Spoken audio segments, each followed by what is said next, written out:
You're listening to the Blue Raider Podcast, your number one resource for all the latest news, updates, and game recaps from Middle Tennessee athletics. Join us every Tuesday for our weekly interviews with players, coaches, and local media personalities alike. Thanks for tuning in, and don't forget to like and subscribe on all our socials. We're on Instagram, X, Twitter, and TikTok at Blue Raider Pod. If you're currently listening on your favorite streaming service, we also offer a visual presentation on YouTube at Blue Raider Podcast. Lastly, I'd love to hear your feedback, so don't forget to subscribe to GoMiddle.com to discuss this week's episodes along with the latest news and updates around Middle Tennessee.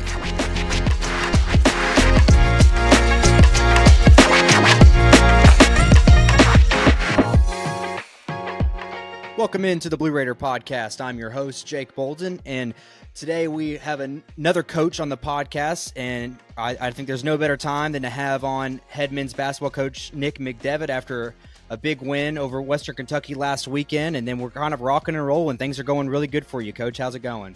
Doing well. Thanks for asking. Yeah, like you said, it was a fun weekend. Anytime you beat your rival, that's a good day. Guys played well and had a good Saturday night. Well, let me ask this. It's very topical right now, given what happened there at Wake Forest, Winston-Salem there, the court storming. I just want you to know that's the hot topic right now. Where do you stand on something like that? They're fun to watch. You know, they're always whether it's college football games, college basketball games, whether it's the men's games or the women's game. You always want your fans to feel a part of what's going on. You know, and they are when your fans are making an impact. They're loud, they're rowdy. It gives the home team an advantage. With that said, at the end of the game, when you've got thousands that are trying to rush to the middle of the floor all at once, and you've got others that are a couple of dozen or so trying to go the other direction to get off, the chances of two people colliding with each other are just pretty high. And you certainly don't want to put any student athlete in danger. And it has become, obviously over the last couple of weeks, something that we've seen that whether it's to Caitlin Clark or Filipowski, you get some guys hurt. And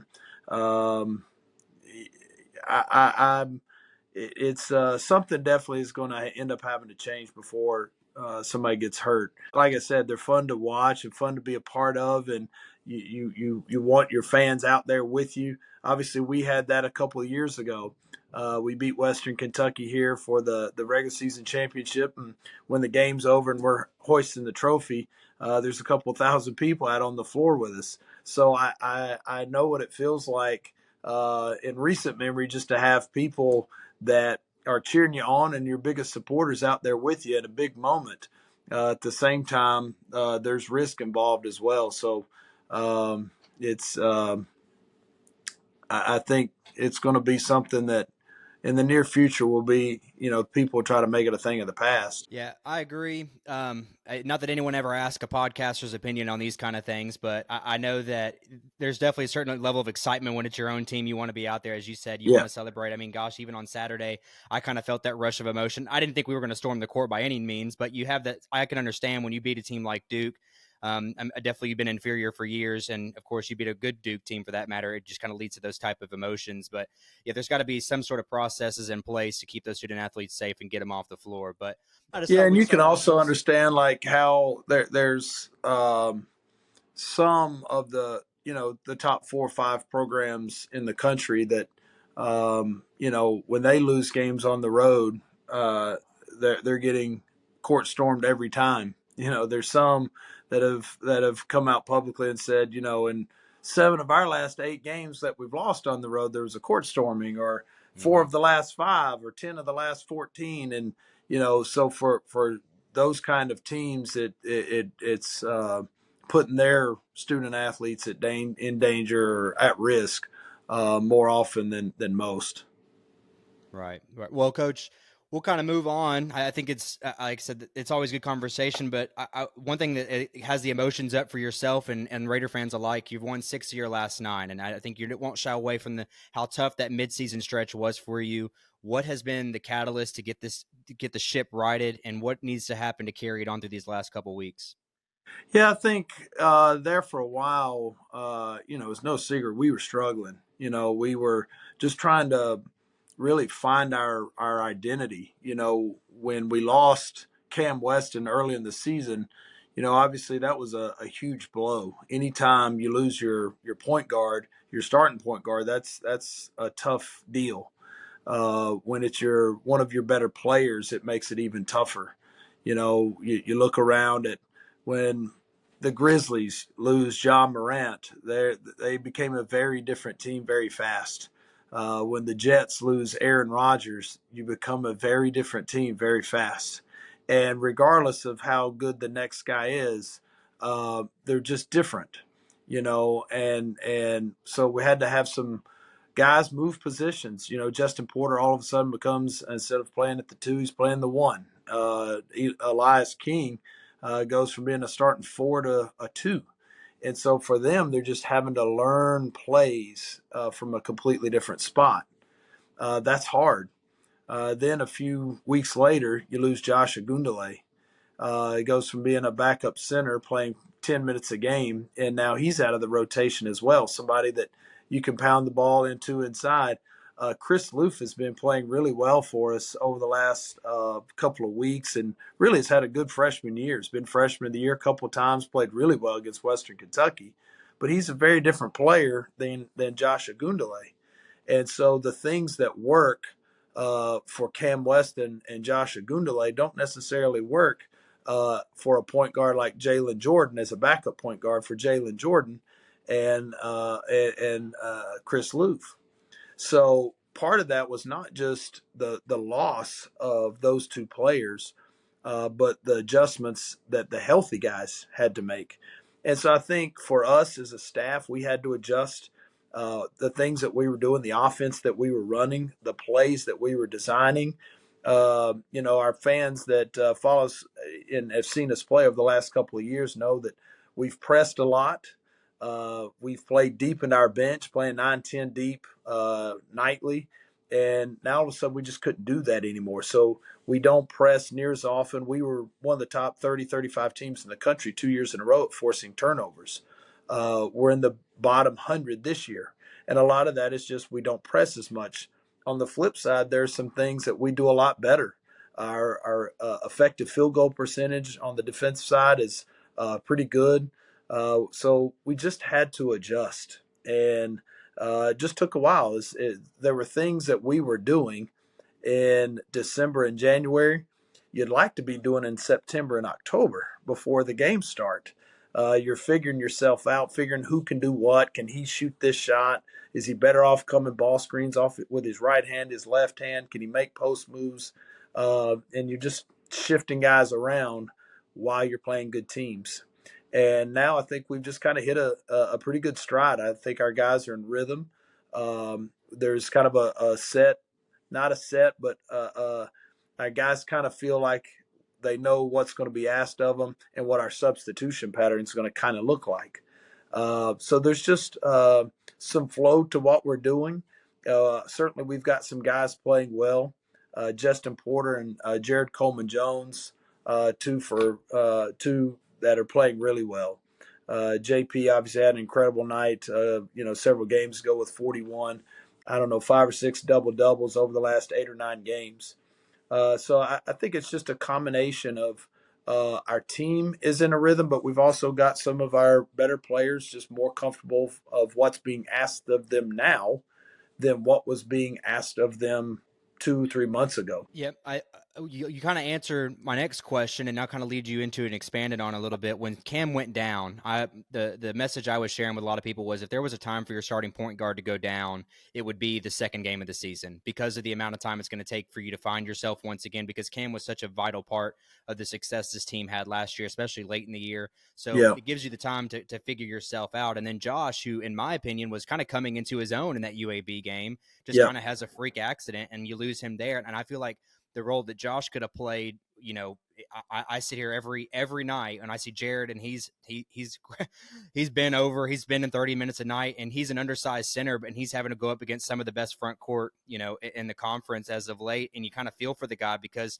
he's doing everything he can. So, I say that because I think the pains in the middle of the year were just a product of those early injuries, and you had to kind of reinvent the wheel there because let's face it, this isn't the same team. You return some guys, but it's just not the same team. And I think you put it into something tangible there for fans that don't understand. Like playing a 2 is not a 1, and playing a 4 is not a 2 when we're alluding to Porter and King. But when we talk about Justin and the player that he's become, is this the Porter we've seen as of late? Is this very reminiscent of the guy that you recruited from Tyler Junior College? Yes, is the short answer. He's just got a different gear that most don't. He is really fast. He's fast with the ball. Because of that speed, he's able to put pressure on the defense consistently.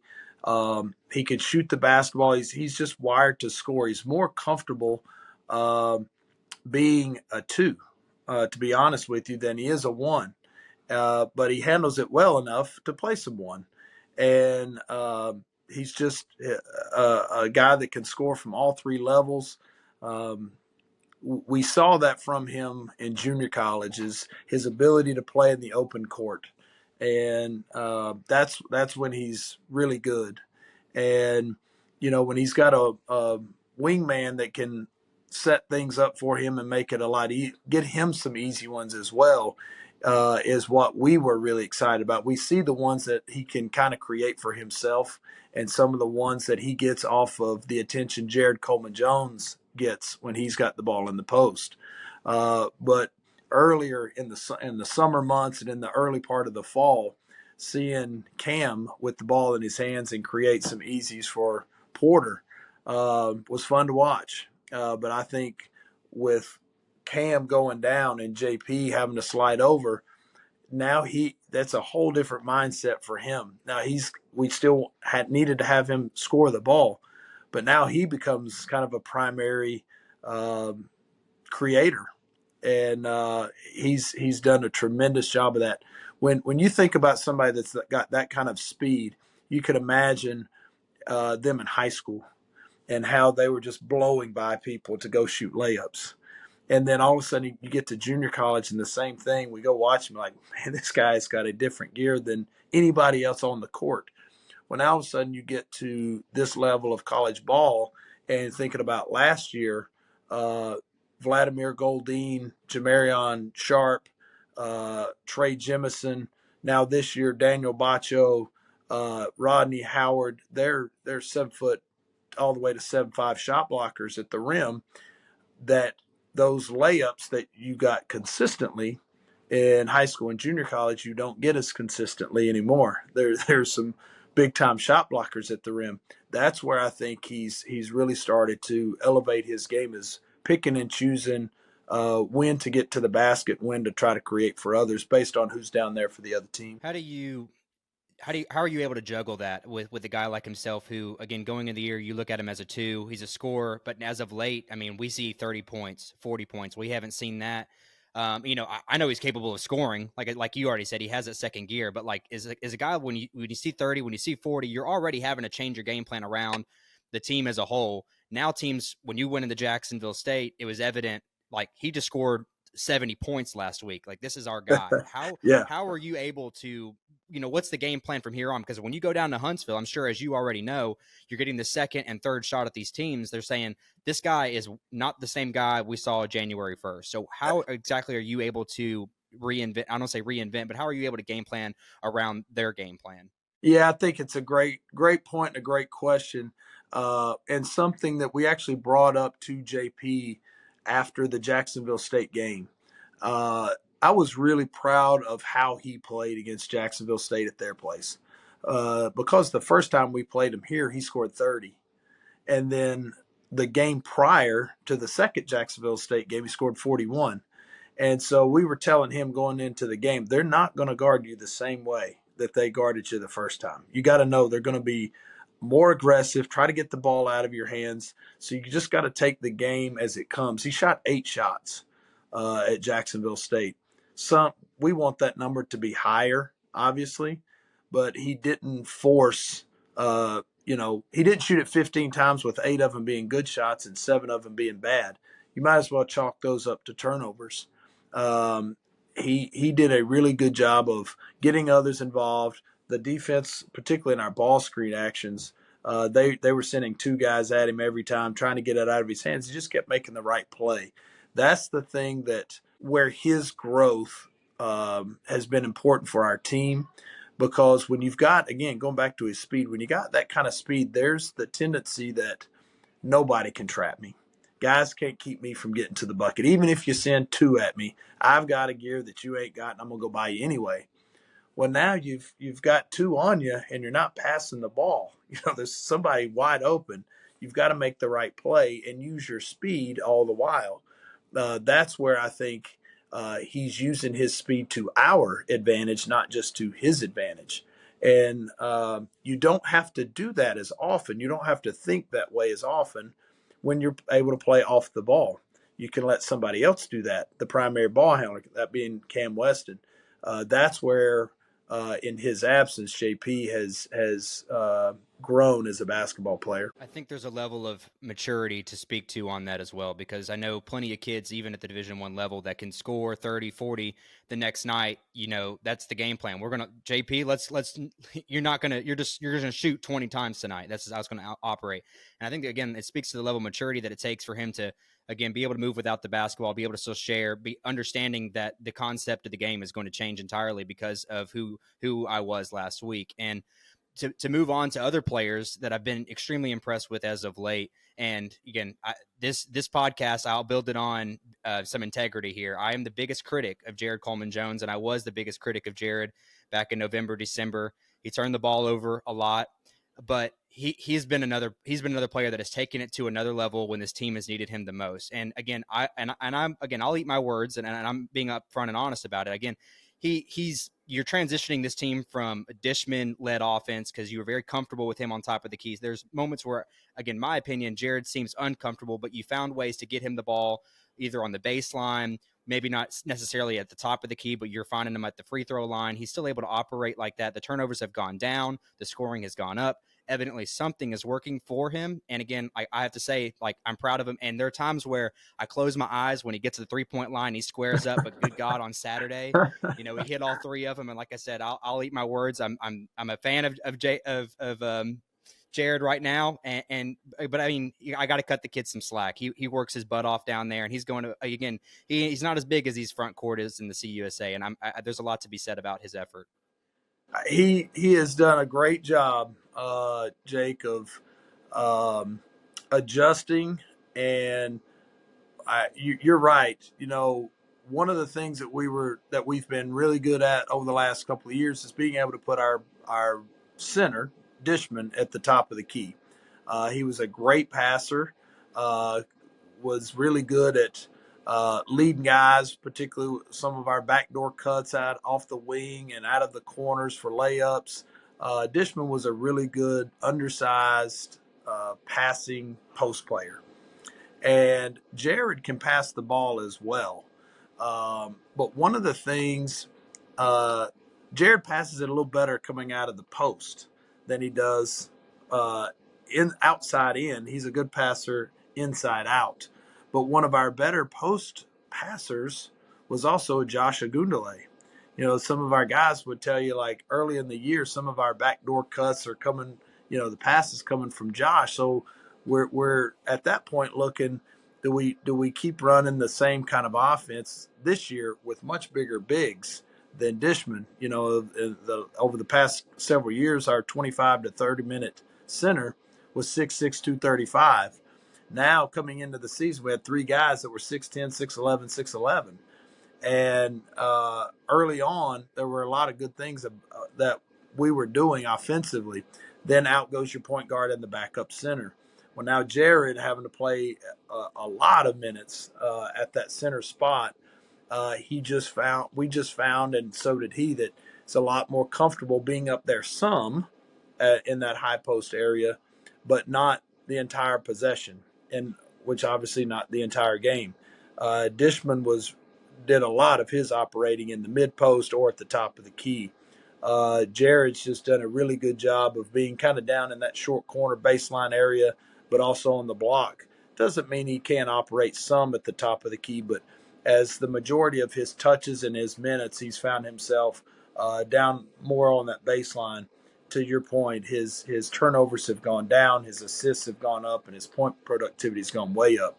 The thing that he gives us now is, and you alluded to this, is anytime you're big can make a couple of threes. Doesn't mean they have to shoot a million throughout the course of the season, but when you've put on tape that it's at least got the ability, now the other team's center has to come out and respect that a little bit, which opens up a lot of things for everybody else. Yeah, he certainly was a game changer. I mean, when you hit three threes like that in a row during that second half, like I said, it kind of blew the game wide open. And as you said, it opened the lanes up. It seemed to have a lot more breathing room. And that was kind of the difference. And it is interesting to see that kind of part of his game take off as of late, because that was never really an element you've had in the past.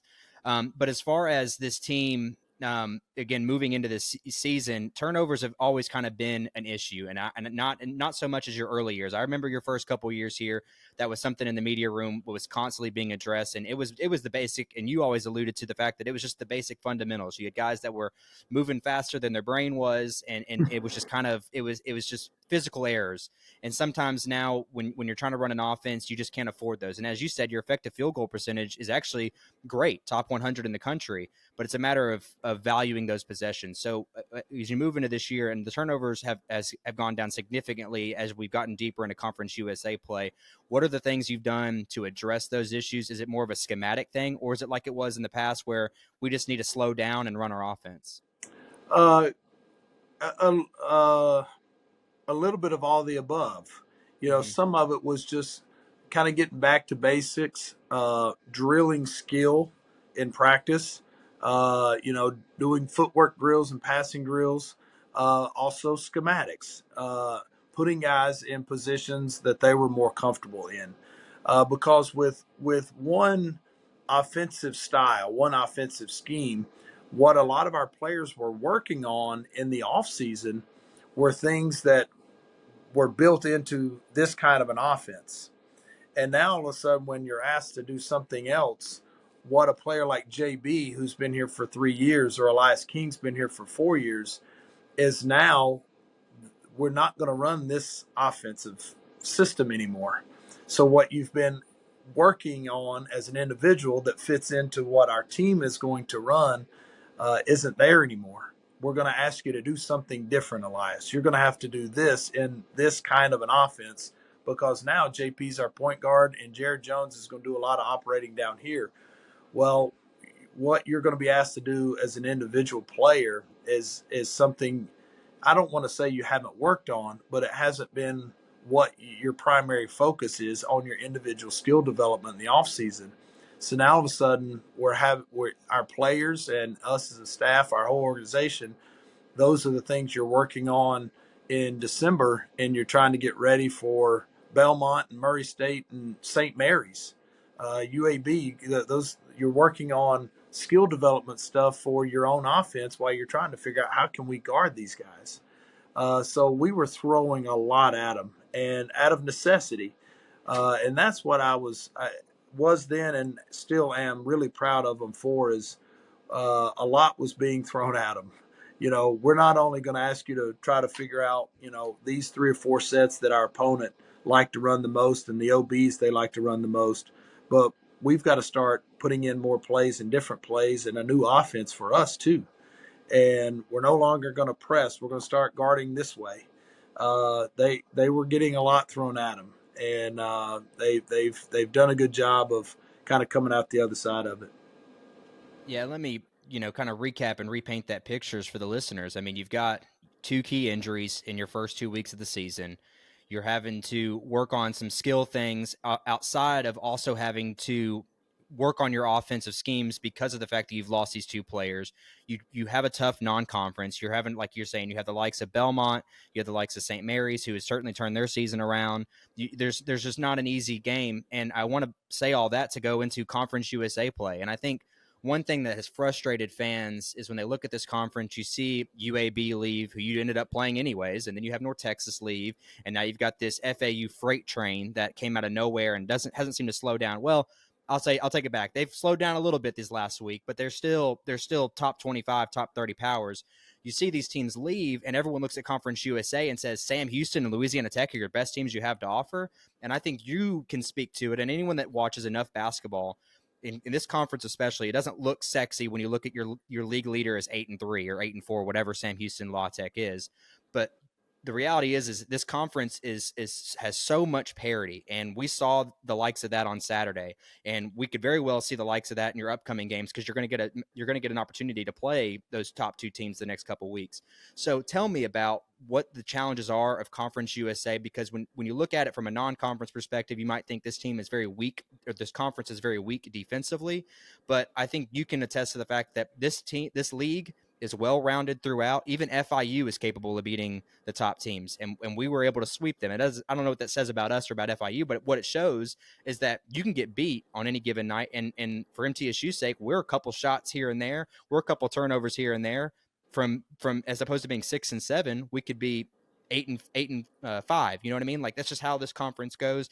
And again, just to hear you attest to the challenges of that. And this isn't, you want to win every night, but this isn't easy. Like, that's the game of basketball today. Yeah, I think you brought up several points that I'll address. One is, I think from the landscape of college basketball, so many teams and universities and athletic departments have shifted conferences. There's just so much new that you kind of get used to who's been in your league and what they've got, and who's good and who's not. And then all of a sudden there's new teams, and are these guys any good? Are they as good as what we lost? Or are they better than what we had? You look at all those kind of things. From following from afar, it wasn't that long ago that FAU, you wouldn't have been saying, man, we lost a great team, because they just weren't in the upper echelon. Well, over the last couple of years, as you said, they've been awfully good. Without Because of really where Sam Houston is located in relation to Murfreesboro, and them being in a totally different league and mostly playing teams out west. Around here, you just don't hear that much about Sam Houston State. Well, they've won over 20 games, or at least in the last 9 years, their average number of wins is 21. They won 26, 27 games last year. That they may not have the name recognition off the top of your tongue as a UAB or a North Texas, but Sam Houston's really good. They're real good. Liberty, a team that currently today they're 5-7 in our league. Well, they won the Myrtle Beach Invitational a couple of months ago, and beat some really good teams. I believe they beat Furman, Wichita State, and not sure who else in that I believe it was tournament. Coastal. I think you're right. So there's some new really good teams. Jacksonville State. I mean, Ray Harper from his days at Western is obviously no stranger to what it takes to win in Conference USA. So when you think about the kind of programs that were added, and what La Tech has done, Western Kentucky, this is still a tough league, and there is a lot of parity. You said earlier, like we always tell our guys, if you win all your home games and go find a way to steal some on the road, consistently you'll find yourself at the top of your league. You'll have a chance to win year in and year out. We were tied with Sam Houston with about 2 to go, and in a one possession game with La Tech with 2 to go in our home games. Had those, they didn't. If my dad used to say all the time, if ifs and buts were candy and nuts, we'd all have a Merry Christmas. Well, you can if and but it all the time, but had we just won those 2 games, we would be 8-5. Our first 2 games against La Tech and Sam Houston. Well, those 2 teams would be 9-4. They currently sit at 10-3. Well, that would have been one more loss for each of them. So if every other game had gone exactly as they have, if you switch the outcome of those 2, you're talking about being 1 game out of first with 3 to go. And so it just puts the importance of winning your home games at a premium. And our turnaround has been a result of we've won our last 5 home games. You got to find a way to steal some on the road. We went down to FIU and won. We were in a tight one with Jacksonville State, but winning your home games has got to be at a premium if you want to stay at the top of your league. Yeah, and you hit it right on the head there. And Ken Palm uses their algorithm, and I don't know what goes into it, but it puts MTSU in the top 25 in the country in regards to home court advantage. And I think that that's obviously an area that we have excelled at. And a lot of that has to do with, as we saw on Saturday against Western, the fan base. And it's been tough this year, and it's been tough to kind of get excited. And for me, I get frustrated with the fans because you're coming off 2 20-win seasons. You should get behind this program. But it's been tough, and you're still able to win at home, and there's something to that. And I think a lot of that has to do with not only the fan base, but the comfort of being in your own bed at night, being able to go walk to your own gym, being able to shoot on your own rims, and all those kind of things. But with the 2 of your last 3 games being on the road, and that's something that has been tough for you in your tenure. What makes winning on the road so difficult? And again, back to the conversation about conference and the season turnaround, there's no 2 harder road games than what you're about to face. So what is it going to take to pull something like that out? Yeah, there's the margin of error just goes way down when you're on the road. We're awfully comfortable here. Our fans, our guys like playing here at the Murphy Center in front of our fans, where they work out, where they practice. The same is true for your opponent when you go on the road. That's where their comfort zone is. And so you have to raise your level of play that much higher. And then you got to also know that in this instance, you're getting ready to play 2 teams that are tied for first in the last week of the season. So you're going to get their best shot. When you're tied at 10-3 for first, every game's going to matter for them. And so when they're fighting each other out, you got to know that you're going to get their best shots. So they've got to get ours. And so you can't just turn that on the day of the game. The way you prep, the way you eat, the way you sleep, the way you hydrate, all that stuff throughout the course of the week leading up to the games, that's the stuff that really matters. Who's soaking up the scout the best? Who can stay locked in late game? Who can anticipate what your opponent's about to do the best? Because the margin of error is really slim. And that's why this last week of regular season play is going to be tight. It'll be fun. And that's why the tournament down in Huntsville is going to be tight. It's going to be fun. But there's a lot of teams that can go down there and win it. And you've done really well in the conference tournament. We got 3 straight years you've been in the semis, and in both the last 2, you've been 1 shot away. And who knows what could have happened had I always think back, Dishman was a layup away from putting FAU away there. Who knows what could have happened had that happened? Like my bracket would have been a lot better. That's one thing that could have been better. But outside of that, I'm always interested. It's intriguing because you have coaches who are really good in the regular season and they always struggle in the tournament. And then, there's plenty of coaches that have the vice versa effect. And you have success in the tournament, getting there, getting that close, being able to play games back to back. What exactly, again, what are the challenges? I think a lot of people can figure that out, but what are those challenges of being in the conference tournament and having to play, turnaround games quickly? And what is it about you and your coaching style or your preparation for those type of games that is so successful for you? I don't know. I think one of the things is just trying to be consistent in your messaging and in your approach. Obviously, there's a little bit more of there's intensity to conference tournament play that you just can't duplicate. And so you want to have experienced players, guys that have been in those games. So for the teams and the programs that have had the ability to advance in either their own conference tournament or some other form, whether it's the NCAA tournament, the NIT, the CBI, MTEs during the season.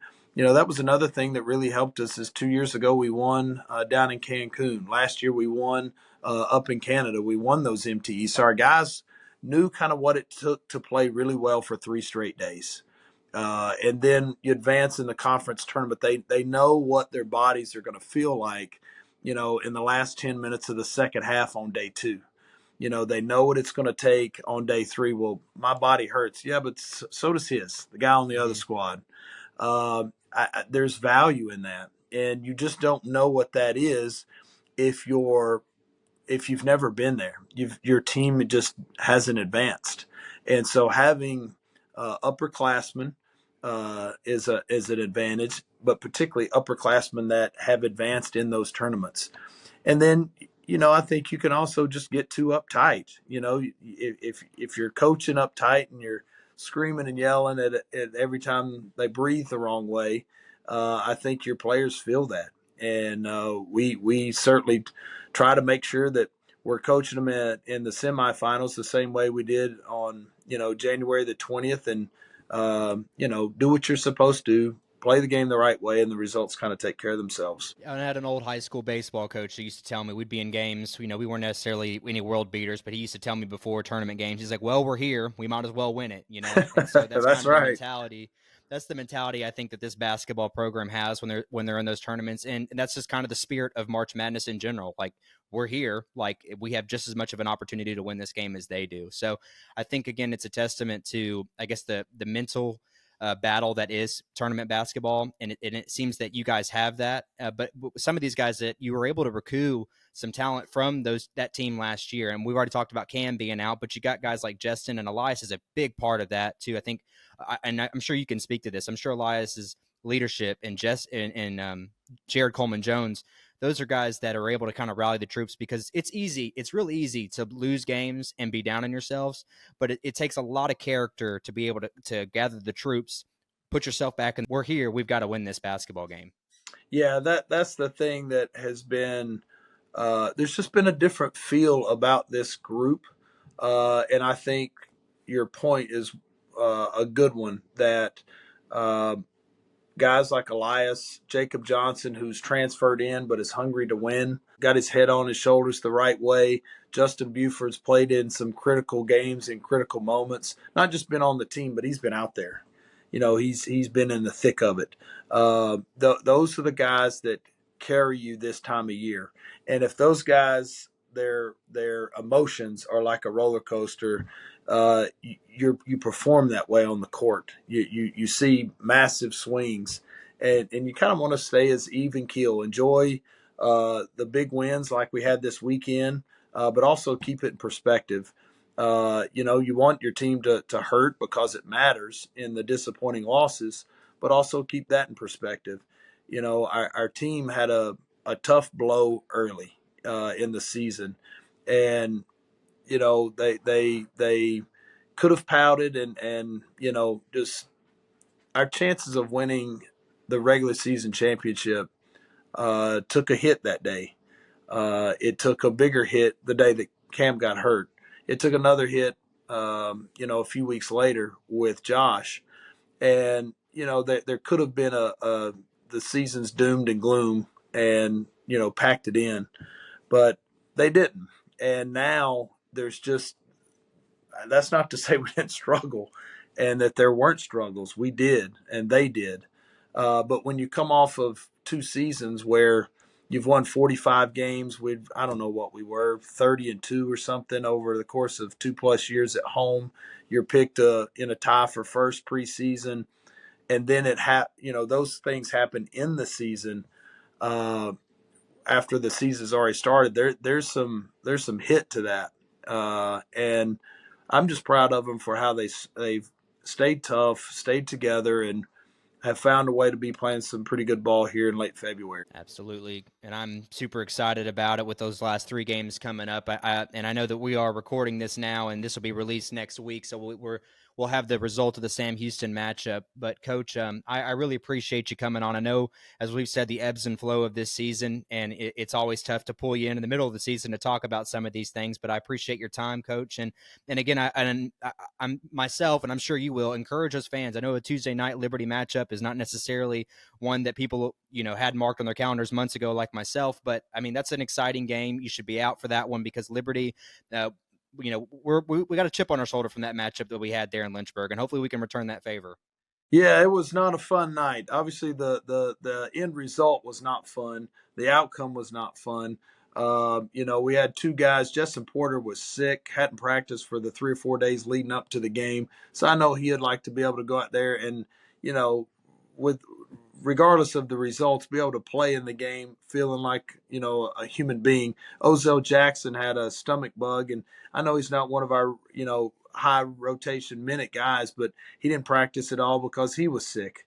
and so we're dressing fewer players, and the players that were sick, and we didn't have it. And our guys would, at least that being our last home game of this season, like to go out on a 6-game winning streak here at home and play well.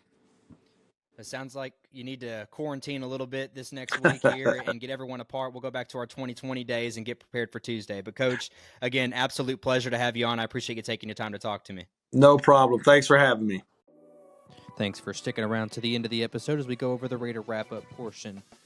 Of course, I recorded the episode with Nick McDevitt prior to this weekend's matchup at Sam Houston State.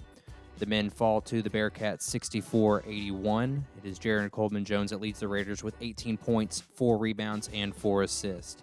Just wasn't enough in the second half for the men to overcome the hot shooting Bearcats. They allowed 41% three-point shooting percentage, which pretty much did the Raiders in.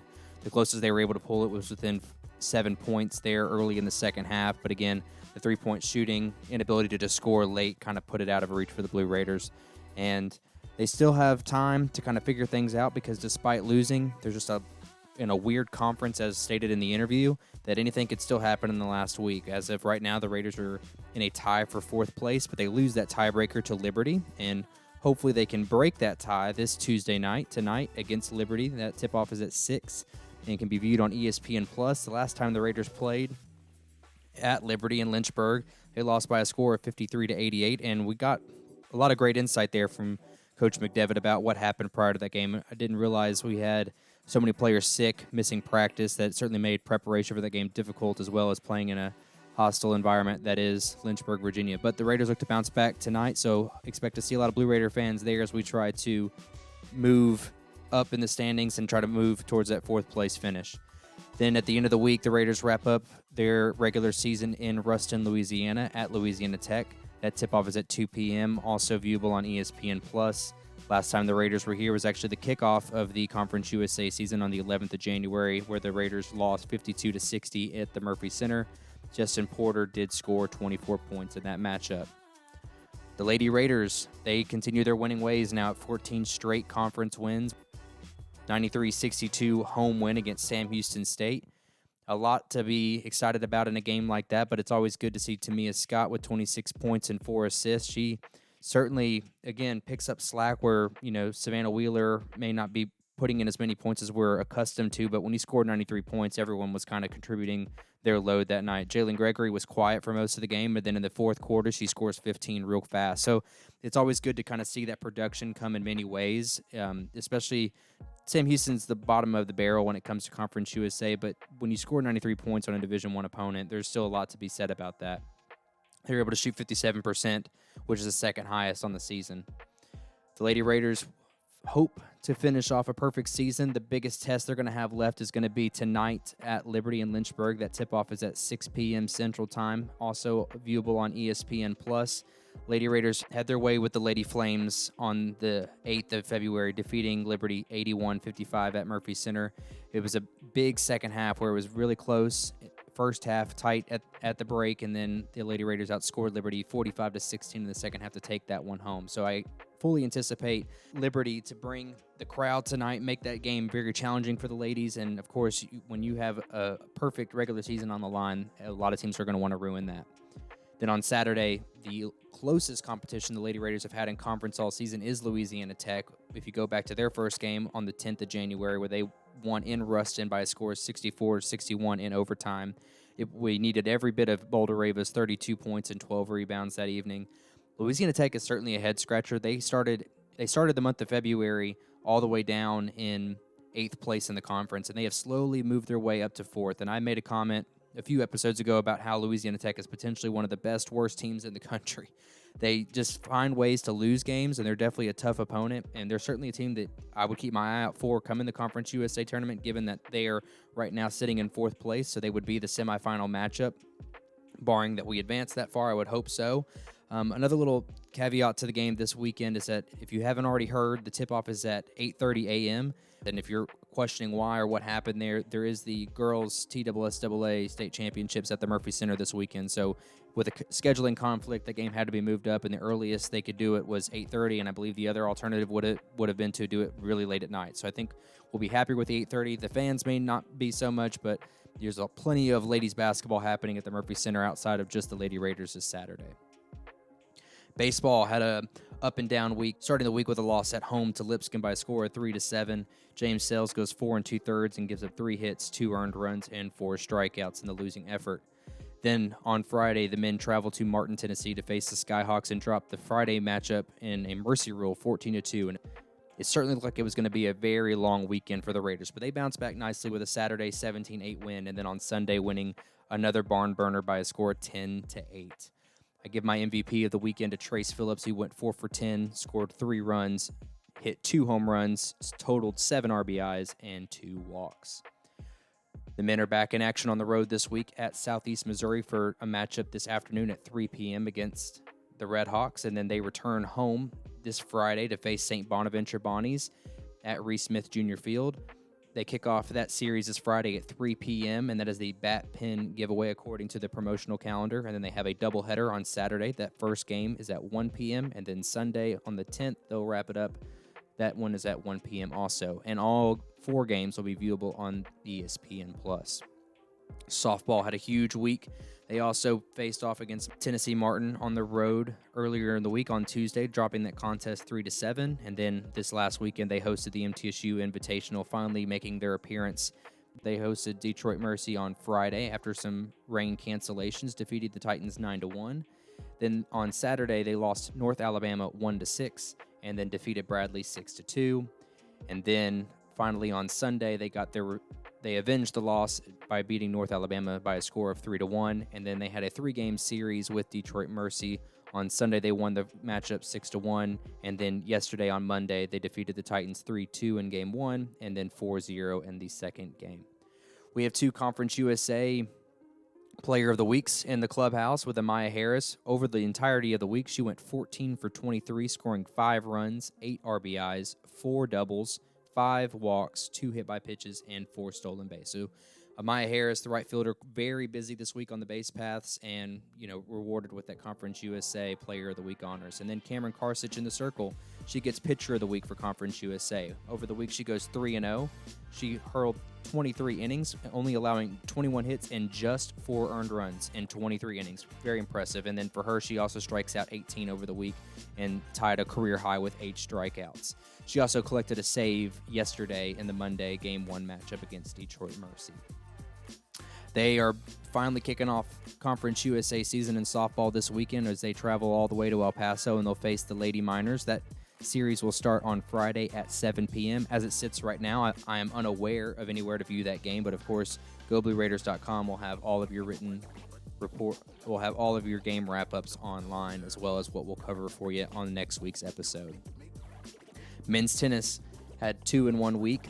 Earlier in the week, the men dropped a ranked contest against 57th ranked Cornell by a score of 2-4, and on the back end of that doubleheader, the Raiders faced in-state rival Austin Peay and defeated them 7-0. Then finally on Saturday, the men faced Texas Tech in a matchup that was supposed to be the debut of the outdoor complex, but instead got moved to the Adams Tennis Complex due to weather. But the Raiders take down their 6th Power 5 opponent of the year, defeating the Red Raiders 4-1. For the week, the men's tennis squad, they go 2-1 in doubles. You've got Andre Horak that goes 2-1, and Shu Matsuoka that also goes 2 wins for the week. And then freshman Igor Mandu Berenger, excuse me if I messed that up, the freshman picks up his first singles win of the year against Austin Peay. Always good to see Jimmy roll in some of the fresh young talent in the midweek matchups. Per typical for the men, their schedule does not lighten up at all as they will be on the road this Thursday to face 66th ranked South Florida. That matchup will begin at 12:30 p.m. And then on Sunday, we will get an opportunity to have an outdoor matchup at the new complex for the men as they will face 27th ranked Louisville at 1 p.m. And that'll be a heck of a game to make not only your first appearance to the new outdoor complex, but we have a ranked opponent like Louisville that could certainly make out for quite the inaugural match of the outdoor tennis complex. And then stick around for the second matchup of the evening as they will face Tennessee Tech at 5 p.m. Women's tennis has been on a slight hiatus, and they will return tomorrow as they face FIU in Miami, and that match will start at 11 a.m. Men's golf wrapped up last week at Lake Las Vegas Invitational. They finished 11th out of 22 teams. Michael Barnard finished at 5 strokes down, tied for 9th.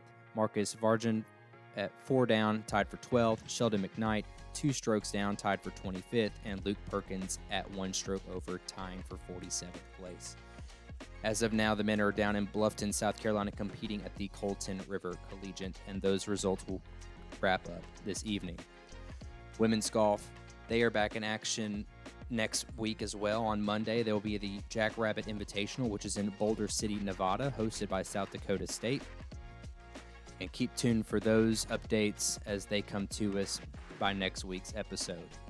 Well, that'll do it for us today on the Blue Raider podcast. I appreciate you sticking around and listening to the episode with Coach Nick McDevitt. Certainly a lot to be said about the men's basketball program and the gear that they've had, but the only thing us Raider fans can do is hope that they continue to stick to their guns, finish off strong, and we show up for them down there in Huntsville, Alabama.